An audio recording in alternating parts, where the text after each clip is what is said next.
प्रेम ने जो चीज़ मौके पे हमें बताई कि मेरे पिता बाहर आंगन में सो रहे थे कूलर लगाकर और दो लड़के झाड़ा देने के लिए आए। तब मैंने खुद ने गेट खोला। गेट खोलने के बाद मैं खुद मेरे कमरे में चला गया और 1 या 2 मिनट पश्चात वो लड़के गली से भाग गए।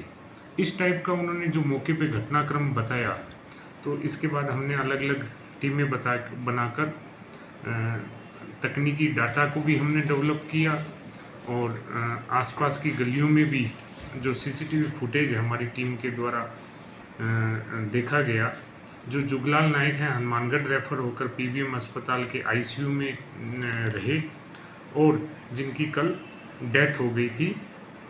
जिस पर हमारे द्वारा प्रकरण में 302 ऐड की गई। जो हमें सूचनाएं मिली, हमारी टीम के द्वारा जो सूचनाएं जुटाई गई और सब डाटा को डेवलप किया, तो ये बातें सामने आई कि जो जुगलाल हैं ये झाड़ा देने का काम किया करते थे और बुजुर्ग आदमी थे। इनके पास में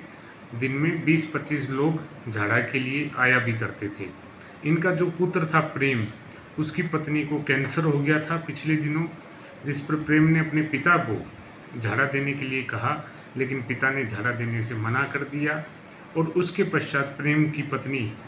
की मृत्यु हो गई, जिसको लेकर उनके मन में, प्रेम के मन में कहीं न कहीं उस अपने पिता के प्रति नाराज़गी हो गई।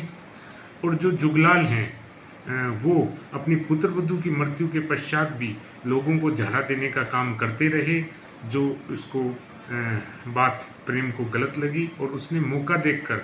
बाहर सोते हुए अपने पिता की गर्दन पर तीखा कोई